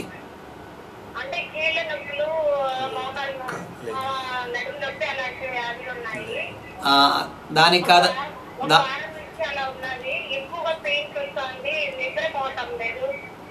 దానికి కాదమ్మా, మానసికంగా ఏమైనా ఇబ్బందులు పడుతున్నారా? మాట్లాడకుండా ఉండడం, మూల కూర్చోవడం, తనలో తను మాట్లాడుకోవడం, పిచ్చి పిచ్చిగా వ్యవహరించడం అమారు ఏదైనా ఉంటే దానికి సంబంధించి అడగండి. ఎవరైనా ఉంటే. అవునా? Okay okay. అదే వాళ్ళు మోకాళ్ళు నొప్పులు అన్నారు, వేరే ఒక సబ్జెక్టు. అయినా కానీ తనలో తను కొంచెం మాట్లాడుతుంది అంటున్నారు. దీని గురించి మాట్లాడుతుంది. తీవ్రమైనటువంటి అదే మానసిక అంటే శారీరక సమస్య ఉండడం వల్ల, నిద్ర లేకపోవడం వల్ల వచ్చేటటువంటి మానసిక పరమైన లక్షణాలు. ఓకే, ఇంకొకటి చెప్పండి. మనం అనుకుంటున్నట్టుగా ఇందాక మెదడుని ఎప్పుడైతే మనం అవయవంగా గుర్తిస్తామో దాని పనితీరులో కలిగేటటువంటి కొన్ని సమస్యల వల్ల మానసిక రుగ్మతలు వస్తున్నాయి. అది సక్రమంగా పనిచేయకపోవడం అంటే ఏంటి అంటే అది మన శరీరాన్ని నిలబెట్టుకునే క్రమంలో కానీ మనం చేయాల్సినటువంటి పనుల్లో అది సక్రమంగా మనకు సహకరించడం కానీ జరగాలి. అది జరగనప్పుడు అది సమస్యగా ఉంది అని అర్థం.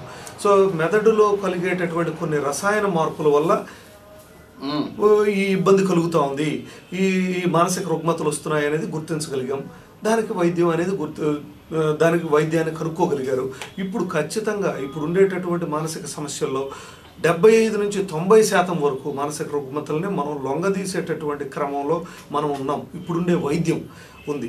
సో ఎంత తీవ్రమైన మానసిక రుగ్మత అయినా సరే కొంతవరకు కంట్రోల్లోకి తీసుకురాగలిగే పరిస్థితి అయితే ఖచ్చితంగా ఉంది. 100% తగ్గించగలిగే అవకాశం కూడా కొన్ని జబ్బులకి ఉంది. ఓకే, ప్రేక్షకులు ఈ విషయాన్ని చాలా గొప్పగా జాగ్రత్తగా గమనించాలి. డాక్టర్లు ఇద్దరు కూడా చెప్పారు, గుండె జబ్బు ఉంటే ఆ డాక్టర్ దగ్గరికి ధైర్యంగా వెళ్తున్నాము, నాకు హార్ట్ ప్రాబ్లం ఉందని. కిడ్నీ ప్రాబ్లం ఉంటే కిడ్నీ డాక్టర్ దగ్గరికి వెళ్తున్నాము, నాకు కిడ్నీ ప్రాబ్లం ఉందని. కంటి డాక్టర్ దగ్గరికి వెళ్తున్నాము, ఈఎన్టీ డాక్టర్ దగ్గరికి వెళ్తున్నాము. కానీ మానసికమైన జబ్బు ఉన్నప్పుడు మాత్రం, అంటే మెదడుకు సంబంధించిన లోపం ఉంది అన్నప్పుడు మాత్రం చెప్పడానికి జంకుతున్నాము, బహిర్గతంగా మనం మాట్లాడడానికి కూడా కష్టపడుతున్నాము, ఇష్టపడలేకపోతున్నాము. అది పెట్టుకోకండి. సమాజంలో మిగతా అవయవాలకు ఏ విధంగా అయితే జబ్బు వస్తే డాక్టర్ దగ్గరికి వెళ్తాము, అలాగే మన మెదడుకు సంబంధించి ఏదైనా చిన్నపాటి లోపం ఉంటే నేరుగా మనం డాక్టర్ని కలవాలి, ధైర్యంగా చెప్పాలి అని చెప్తున్నారు. చాలా ముఖ్యమైన అంశం, దాన్ని గమనించుకోవాల్సి కోరుతున్నాను. అదే అడుగుతాను. కొంతమంది బాగలేకపోతే మంత్రిస్తే పోతుందని, లేదా తాయెత్తులు కడితే పోతుందని, ఇంకేదో అదేంటి బొమ్మలు వేసి దాట్లు ఇట్లా చేస్తూ ఉంటారు కదా. మందు నోట్లో వేసి కూడా కక్కిస్తారు. ఎవరు ఏదో చేశారు, మందు కక్కిస్తే బాగా అయిపోయిందని. ఇంటి చుట్టూ ఎక్కడో ఒక చోట మట్టి తవ్వితే అందులో ఒక బొమ్మ కనిపించింది, నిమ్మకాయ చేస్తారు. ఇట్లా ఇటువంటి కొన్ని వ్యవహారాలు చేస్తూ ఉంటారు. దాంతో వాళ్ళు బాగా కూడా అయినట్టు వాళ్ళు ఫీల్ అవుతూ ఉంటారు. దీనికి కారణం ఏమంటారు? ఖచ్చితంగా ఇది ఒక రకమైన మన సమాజంలో ఉన్నటువంటి కొన్ని నమ్మకాలు. మానసిక పరమైన వాటిల్లో ఒక కొంత ధైర్యాన్ని, కొంత మానసిక పరమైనటువంటి ధైర్యాన్ని ఇవ్వగలిగేటటువంటి ఏ చర్య అయినా సరే కొంత రిలీఫ్ని తీసుకొస్తుంది. కానీ ఇవి పర్మనెంట్గా అయితే మానసిక జబ్బులను అయితే నివృత్తి చేయలేవు. ఒక ధైర్యం కానీ ఒక నమ్మకాన్ని కలిగించగలిగేటటువంటి చర్య ఏది జరిగినా కూడా ఒక పాజిటివ్ కొన్ని చిన్న భయాలను ఇలాంటివి తొలగించే అవకాశం. కానీ నిజంగా అలాంటి మానసిక సమస్య ఉండి, తీవ్రమైన మానసిక సమస్య ఉంటే వాటి వలన అది పోదు. ఉదాహరణకు మనం గుడికి వెళ్తాము, మనం ప్రశాంతత ఫీల్, ఒక స్వామి దగ్గరికి వెళ్తాం, ఆయన ధైర్యం చెప్పాడు అనుకుంటాం. అలాగే ఇవి కూడా వీటి రోల్ అలానే ఉండొచ్చు. అయితే ఆ నమ్మకం అలానే ఉండొచ్చు. అయితే ఒక రుగ్మత ఉన్నప్పుడు దానికి మరి అది తగ్గనప్పుడు వైద్యం చేయాల్సిన అవసరం అయితే చాలా. అది కట్టడం, మంత్రించడం సరైన మందు కాదు. లేట్ చేయడం వల్ల ఇంకా ముదిరిపోతుంది, మెదడు దెబ్బతినే అవకాశం ఎక్కువ. మందులు కూడా లొంగని పరిస్థితి రావచ్చు. సరే, నిన్న మన స్క్రోలింగ్ చూసి ఒక ఇద్దరు మహిళలు ఫోన్ చేశారు ఆఫీస్కి.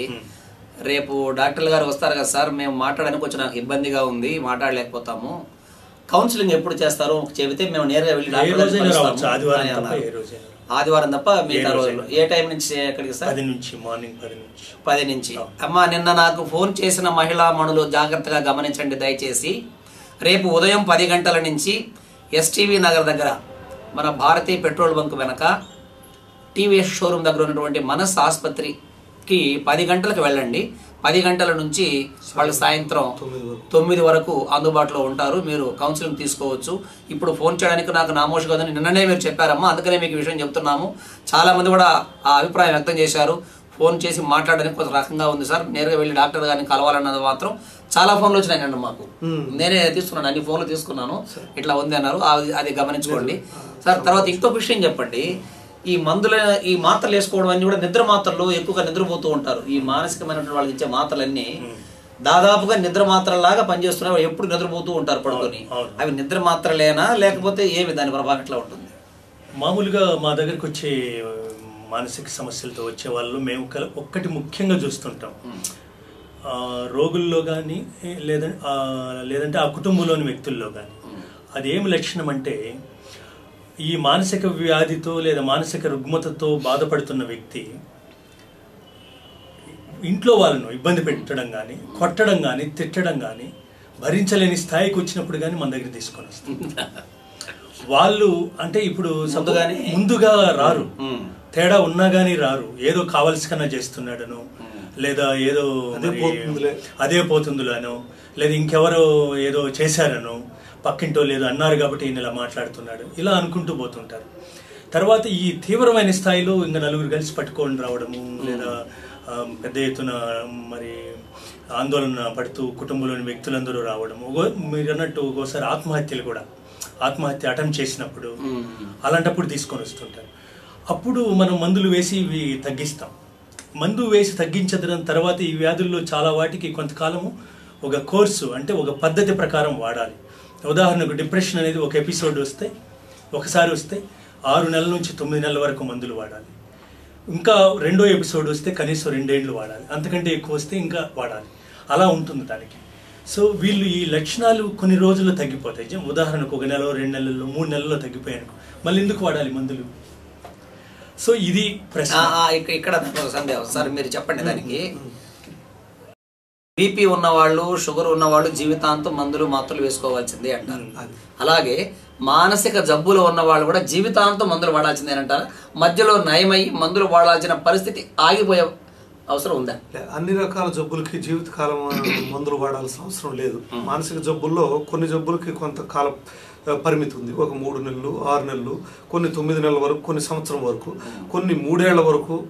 అట్లా కొన్ని రకాల తీవ్రమైన మానసిక రుగ్మతల్లో మాత్రం మనం ఇందాక అనుకున్నట్టుగా షిజోఫ్రెనియా లాంటి జబ్బులు, వాళ్ళకి ఎవరు మాట్లాడుతున్నట్టు వినిపించడం అనేటటువంటి జబ్బుల్లో మాత్రం దాంట్లో ఎక్కువ భాగం మందికి అంటే 50% మందికి మినిమం దీర్ఘకాలంగా జీవితకాలం వాడాల్సి వస్తుంది. షుగర్, బీపీ లాగానే టాబ్లెట్స్ లాగానే మినిమల్ మెడిసిన్స్తో 1 కానీ లేకపోతే 2 కానీ అంతకు మించి అవసరం లేదు, జీవితకాలం వాడాలి.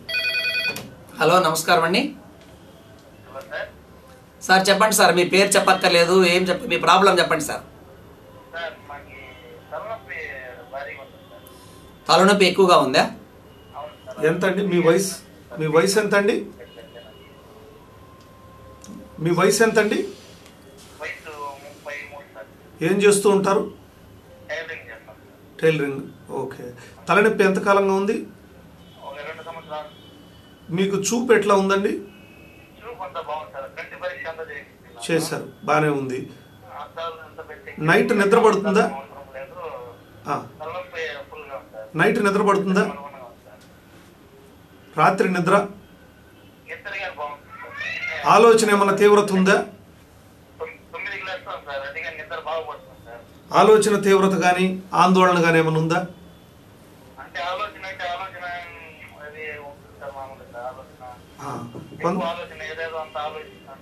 అదే కొంత ఆలోచన తీవ్రత ఎక్కువ ఉన్నప్పుడు ఖచ్చితంగా తలనొప్పి అనేది వస్తుంది. కానీ దానికి కొంత కౌన్సిలింగ్ అనేది అవసరాన్ని బట్టి కౌన్సిలింగ్తో సరిపోవచ్చు. లేదు అంటే అవసరం అయితే కొంత ట్యాబ్లెట్ తీసుకుంటే ఖచ్చితంగా మీకు ఆ తలనొప్పికి రిలీఫ్ వస్తుంది. మీ ఆలోచన వల్లే వచ్చి ఉండొచ్చు అది. ఒక్కసారి కలవండి, ఒక్కసారి హాస్పిటల్కి వచ్చారంటే సమస్యను కరెక్ట్గా గుర్తించగలిగి దానికి తగు వైద్యం తీసుకుంటే సరిపోతుంది. కౌన్సిలింగ్తోనే సరిపోవచ్చు కూడా.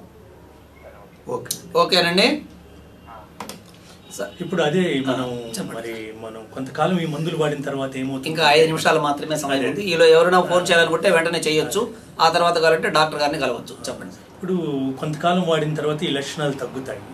తగ్గిన తర్వాత మనం వాడమంటుంటారు డాక్టర్లు, ఇంకా వాడాలి, కంటిన్యూ చేయాలి, కోర్సు ప్రకారం వాడాలంటే సార్ మా పక్కింట్లో వాళ్ళు ఇవి నిద్ర మాత్రలు అన్నారు, ఇవి వాడితే కిడ్నీలు చెడిపోతాయి, ఈ మరి లావు అయిపోయింది, వెంట్రుకలు రాలిపోతున్నాయి, లేదా ఎక్కువ ఇంకేదో జరుగుతూ ఉంది, ఇలాంటివి చెప్తూ వస్తుంటారు.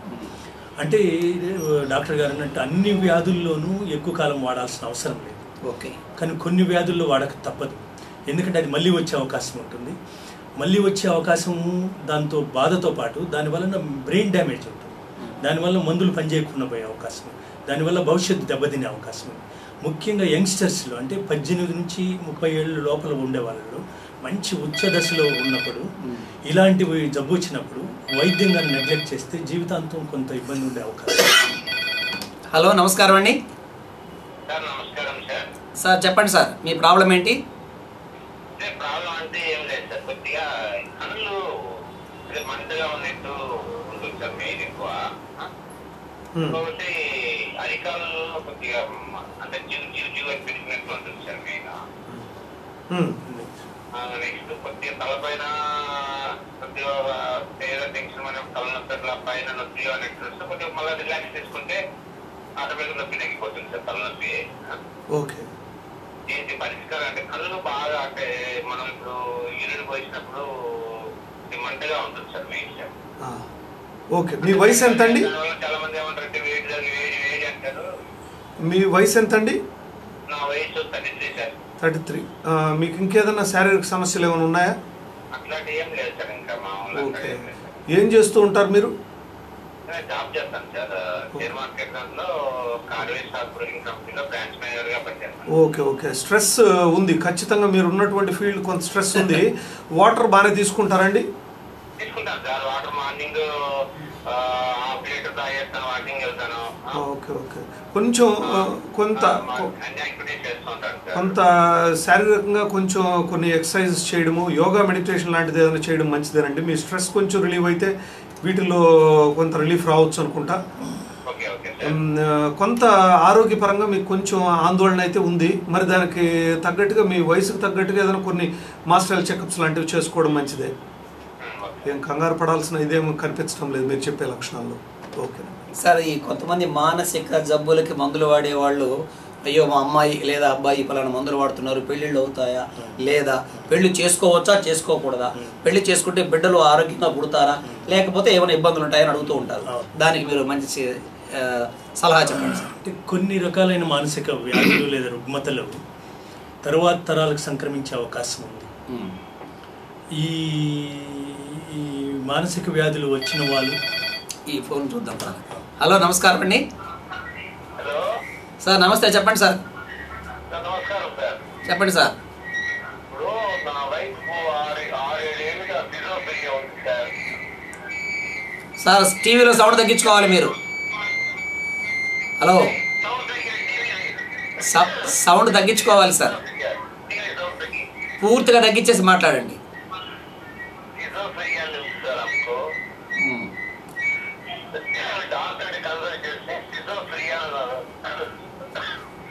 చెప్పండి. ఓకే చెప్పండి. ఇప్పుడు దానికి మాత్రలంతా ఒక 6-7 ఏళ్ళుగా తింటాము. ఇప్పుడు తగ్గిపోతుంది, వెయిట్ తగ్గింది, బరువు తగ్గారు. మాత్రలు ఏమో తింటాము.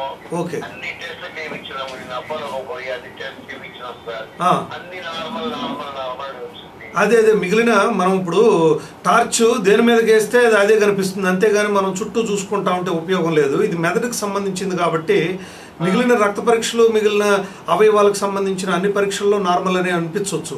కానీ మెదడుకు సంబంధించి మనం స్కాన్లు చేసినా కూడా షిజోఫ్రెనియా కనిపించదు. దాన్ని కనుక్కోవడానికి ఏ పరీక్షలు లేవు. కానీ ప్రవర్తన బట్టే మనం చెప్తాం. ఏమంటే తనలో తను మాట్లాడుకోవడం, నవ్వుకోవడం, వెయిట్ తగ్గిపోయింది. మరి ఇంకేదన్నా అంటే ఒంటరిగా ఉండడం, ఎవరితో కలవకపోవడం, మాట్లాడకపోవడం ఏమైనా ఉంటాయా? మరి 6 ఏళ్ల క్రితం నేను చెప్పేది, నేను అడిగే ప్రశ్న 6 ఏళ్ల క్రితం అలా ఉండేదా? అది ఇప్పుడు తగ్గిపోయింది. ఇప్పుడు మందులతో పడుకొని ఉంటుంది, ఏం మాట్లాడుకోవడం లేదు, గొడుక్కోవడం లేదు, మాట్లాడడం లేదు, అంతే కదండి. అంటే కొంత ఆ మత్తు ప్రభావం కొంత తగ్గేటట్టుగాను, కొంచెం వెయిట్ తగ్గిందని అన్నారు, దానికి సంబంధించి కొంచెం జాగ్రత్త తీసుకుంటే కొంచెం వెయిట్ పుటాన్ అయ్యేటట్టుగా కొన్ని మందులు తీసుకుంటే సరిపోవచ్చు. మీరు మరి క్రమంగా ఒకసారి సైకియాట్రిస్ట్, మీరు ఎవరినైతే మీట్ అవుతున్నారో వాళ్ళు రెగ్యులర్గా మీట్ అవ్వడం ముఖ్యం, మంచిదండి. ఇప్పుడు ఈ వివాహం పిల్లలు అన్నారు కదా, పిల్లలకు సంక్రమించే అవకాశాలు ఉంటాయి. అంత మాత్రాన ప్రతి ఒక్కరికి ఏది రావాలని ఏం లేదు. పుట్టిన పిల్లలకు పెళ్లిని గురించి చాలా క్వశ్చన్లు చాలా వస్తుంటాయి. అసలు పెళ్లి చేయాలన్నా వద్దా, చేస్తే వాళ్ళకు ఎదుటి వాళ్ళకి చెప్పాలన్నా వద్దా, ఇప్పుడు వాళ్ళకి చెప్తే ఏమవుతుంది, పెళ్లి చేసుకోరేమో, మరి చెప్పకుండా చేస్తే ఆ తర్వాత వదిలేస్తారు. ఇలాంటివన్నీ ప్రశ్నలు. ఇవన్నీ ఏ కేసుకి ఆ కేసుకే చూడాలి. అంటే వాళ్ళ బ్యాక్గ్రౌండ్, వాళ్ళు చేసుకునే వ్యక్తులు ఎలా ఉన్నారు. ఇప్పుడు కొంతమంది యాక్సెప్ట్ చేస్తారు, బట్ ఇన్ జనరల్ ఏమంటే మనం ఏదైతే ఉందో అది చెప్పి చేయడమే బెటర్. ఎందుకంటే ఇప్పుడు మిగతావన్నీ అంత తీవ్రంగా తీసుకోకపోవచ్చు, కానీ మన సమాజంలో మానసిక రుగ్మతలు ఉన్న వాళ్ళను మన వాళ్ళు కొంచెం తేడాగా చూస్తారు. కాబట్టి దాన్ని ఒప్పుకొని చేయడం చూడకుండా ఉండాలి. దాన్ని యాక్సెప్ట్ చేసే వాళ్ళు చేసుకున్నప్పుడే మనకు కొంచెం ప్రశాంతత ఉండే అవకాశం. ఎందుకంటే వీళ్ళ ప్రవర్తన వెంట వాళ్ళు ఒకసారి జీర్ణించుకోలేకపోవచ్చు, లేదా వాళ్ళ వల్ల ఇబ్బంది పడవచ్చు, మేము మాకు వద్దని చెప్పచ్చు. కాబట్టి దాన్ని దాచిపెట్టి చేయడం వల్ల ఉపయోగం లేదు. తర్వాత పిల్లలకందరికీ ఇది సంక్రమిస్తుందని ఎక్కువగా భయపడాల్సిన అవసరం ఏం లేదు. తర్వాత ఈ చేసుకునే వ్యక్తి దాన్ని మరి అమ్మాయి అయినా అబ్బాయి అయినా దాన్ని అర్థం చేసుకొని వీళ్ళు ఎలా మేనేజ్ చేసుకోవాలి ఈ జబ్బున్న వాళ్ళను, దాన్ని వైద్యుని సంప్రదించినప్పుడు అడగడం, ఈ జబ్బుని గురించి పూర్తిగా తెలుసుకోవడం, మందులు ఎలా వాడాలి, ఎంత కాలం వాడాలి, వీళ్ళని మెయింటైన్ చేసినప్పుడు ఎలాంటి సమస్యలు ఉత్పన్నం అవుతాయి. ఉదాహరణకి వీళ్ళకేమంటే తనకు జబ్బు ఉన్నట్టు తెలియదు, నేను బాగున్నాను అనుకుంటాడు, మందులు వద్దంటాడు, నీకే బాగలేదు అంటాడు. అలాంటి సమస్యలు, లేదా కోపము, అనుమానం. ఇప్పుడు ఎదుటి వ్యక్తి బాగానే ఉన్నా కానీ నువ్వేదో చేస్తున్నావు, తేడాగా చేస్తున్నావు, నన్ను చంపేయాలనుకుంటున్నావు, లేదా వేరే స్త్రీతోనూ పురుషునితోనూ సంబంధం ఉంది, ఇలాంటి మాటలు మాట్లాడినప్పుడు అది సీరియస్గా తీసుకోకుండా జబ్బు ప్రభావం వల్ల ఇలా మాట్లాడుతున్నారని అర్థం చేసుకొని వైద్యం చేయించారు. దయచేసి ఇంకా ఫోన్లు చేయకండి, ఇది ఆఖరి ఫోన్. హలో, నమస్కారం అండి సార్. నమస్తే, చెప్పండి సార్. హలో అమ్మా, మాట్లాడండి అమ్మా. సార్, మా హస్బెండ్కి నిద్ర పట్టడం లేదు. అది టాబ్లెట్ ఏమో యూజ్ చేస్తున్నారు సార్, మానస హాస్పిటల్కి వచ్చి కిషోర్ సార్ దగ్గర. చెప్పండి అమ్మా. ఇంకా ఎన్ని సంవత్సరాలు బట్టి సార్ అదే టాబ్లెట్ కంటిన్యూ చేయాలా లేకపోతే? ఒక్కసారి అంటే అది సమస్య ఏందనేది చూసి దాన్ని బట్టి కదా అమ్మా చెప్పగలము. నైట్ లో నిద్రే అసలు నిద్రపోదు సార్, ఒట్టి ఆలోచిస్తా. ఇప్పుడు ఎంతకాలంగా వైద్యం స్టార్ట్ చేసామమ్మా? 6 months అవుతా ఉంది. తనకి డిప్రెషన్ లాంటిది ఏదైనా ఉండుంటుంది, దానికి తగ్గ వైద్యం కంపల్సరీ ఒక 6 to 9 months వాడాల్సి ఉంటుందమ్మా. అవసరాన్ని బట్టి 1 year వరకు మీరు రెగ్యులర్గా ఫాలో అవ్వండి. 6 months ఇప్పుడు రెగ్యులర్గా మిస్ కాకుండా వాడుతున్నారమ్మా మందులు? మరి ఇప్పుడు ఆందోళన, ఆలోచనల తీవ్రత ఎలా ఉన్నాయమ్మా?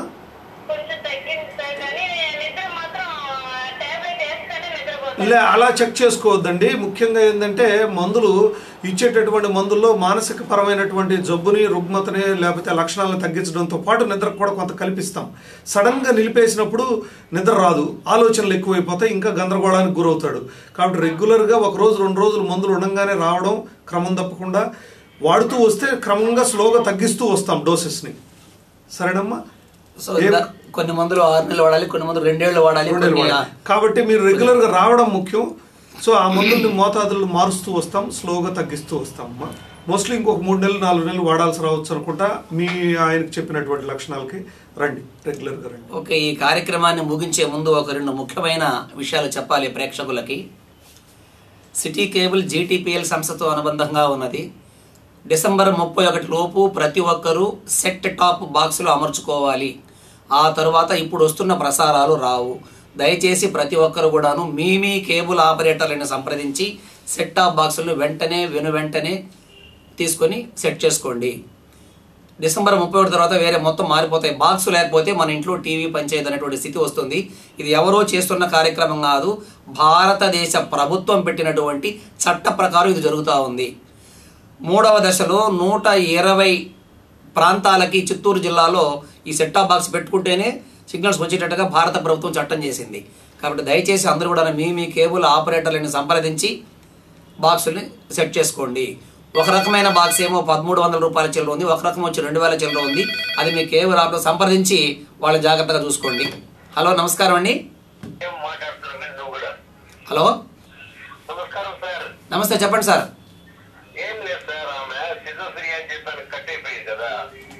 చెప్పండి. ఇప్పుడు 6 ఏళ్ళుగా ఉంది ఆ యొక్క వ్యాధి. దానికి మందుల కింద నిమాంసలో పోయినాము, అన్ని దగ్గర పోయి చూసినాం సార్. లే ఒక్కసారి మీరు ఒక రెగ్యులర్గా ఒక డాక్టర్ని సంప్రదించడం ముఖ్యం. మీరు చాలా చోట్లకి తిరిగినట్టుగా తెలుస్తూ ఉంది. అవును. లే ఒకే ఒక రెగ్యులర్గా ఒక సింగిల్ డాక్టర్తో మీరు సంప్రదించడం ఎంతైనా మంచిది. ఎందుకంటే ఉన్న పాత రిపోర్ట్స్ అన్నీ కూడా ఒకసారి రివ్యూ చేసి ఏ రకాలైనటువంటి మందులను వాడుతూ వచ్చారు, ఇంకా ఎంత అవసరం అని చెప్పి అర్థమవుతుంది. డాక్టర్ గారు కూడా దానికి తగ్గట్టుగా మందులను తగ్గిస్తూ ఆమె కంటిన్యూస్గా పడుకోవడం అనే పని కాకుండా ఆమె కొంతవరకు అయినా సరే ఆమె పని ఆమె చేసుకోగలిగేటట్టుగా, ఇతరుల మీద ఆధారపడకుండా కొంచెం కుటుంబానికి కూడా ఆమె ఉపయోగపడగలిగేటట్టుగా మనం తయారు చేయాలి. సో కంపల్సరీ మీరు ఒక అది ఒక్కసారి వెయిట్ తగ్గిపోవడానికి ఇంకేదైనా శారీరకమైనటువంటి సమస్యలు ఉన్నాయేమో అన్నది కూడా కొన్ని పరీక్షలు చేద్దాం. అట్లయితే మందులనే కొంచెం క్రమంగా కొన్ని తగ్గించాల్సి ఉంటుంది. ఒక్కొక్కసారి వేరే ఎప్పుడో రాసిన మందు ఇప్పుడు కూడా అదే అందుకే కంటిన్యూగా కొన్ని మందులు కంటిన్యూ చేస్తూ ఉండడం వల్ల కూడా అట్లా అవుతుంది. మీరు తీసుకురండి ఒకసారి. ఓకే కదా సార్? ఏదండి అదే ఆహారం తీసుకోవడం లేదు, కడుపులో పేగులు కానీ గొంతు పరంగా కానీ ఏదైనా ఇబ్బందులు ఉండుండొచ్చు. ఆమెకి ఆకలి రాకపోవడం. ఒకసారి డాక్టర్ గారి దగ్గర తీసుకెళ్ళి చూపించండి సార్, వాళ్ళు చెప్తారు వాళ్ళు ఒకసారి. Okay sir. అదే మరొకసారి ప్రకటన గుర్తు చేస్తున్నాను. సెట్ టాప్ బాక్స్లో 31 లోపు పెట్టుకోవాలి, డిసెంబర్ 31 లోపు. ఆ తర్వాత ప్రసారాలు రావు. దయచేసి కేబుల్ ఆపరేటర్ మిత్రులు కూడా మీ కస్టమర్లందరికీ మీ సెల్ ఫోన్ నంబర్లు ఇవ్వండి. మీ దగ్గర పనిచేసినటువంటి టెక్నికల్ మిత్రులు ఉంటారు, వాళ్ళకు కూడా మీ నంబర్లు ఇచ్చి కాంటాక్ట్ చేయమని చెప్పండి. వాళ్ళకి అనుకూలంగా వెంటనే సెట్ టాప్ బాక్సులు అరేంజ్ చేయండి. ఇక రెండోది, రాష్ట్రంలో ఎర్రగడ్డల కరువు వచ్చింది, దొరకడం లేదు. ప్రభుత్వం వాళ్ళు చౌక దుకాణాల ద్వారా, రైతు బజార్ల ద్వారా తక్కువ ధరకు అమ్ముతున్నారు. పొలోమని ఎక్కువగా క్యూలు కూడా ఉన్నాయి. ఒక విషయం గమనించండి, ఎర్రగడ్డలు తినకపోయినంత మాత్రాన ఏ లోపము రాదు. అవునా సార్? తినాలని ఏం రూల్ లేదు కదా. మీకు తెలుసో తెలీదో, ఇస్కాన్కి వెళ్ళే వాళ్ళకి ఎర్రగడ్డలు తెల్లగడ్డలు లేకుండానే భోజనం పెడతారు. వాళ్ళు తినట్లేదు. కొన్ని తరతరాలుగా వస్తూ ఉంది. కొన్ని దేశాలలో అసలు ఎర్రగడ్డ తెలియదు, తెల్లగడ్డ తెలియదు. కాబట్టి ఎర్రగడ్డ లేదే, మనం ఏం చేసుకోవాలి, కూర ఎలా చేయాలనేటువంటి తాపత్రయము ఆదుర్ద అక్కర్లేదు. ఉన్నప్పుడు చేసుకోవచ్చు, లేనప్పుడు హాయిగా ఉండండి. అది పెద్ద సమస్య కానే కాదు. దానికోసం వెంపర్లాడకండి, లేనిపోని ఇబ్బందులు పెట్టుకోకండి అని తెలియచేస్తూ, ఈరోజు మన ఆహ్వానం మేరకు మనస్సు ఆసుపత్రి అధినేతలు డాక్టర్ భూపాల్ నాయుడు గారు, డాక్టర్ కిషోర్ కుమార్ గారు వచ్చి మానసిక సమస్యలు, పరిష్కార మార్గాలు అన్న అంశంపైన చాలా చక్కగా విశ్లేషించారు. వారికి మన అందరి తరపున మరోసారి కృతజ్ఞతలు, ధన్యవాదాలు తెలియజేస్తూ ఈ కార్యక్రమం దీనితో ముగిస్తున్నాము. నమస్తే.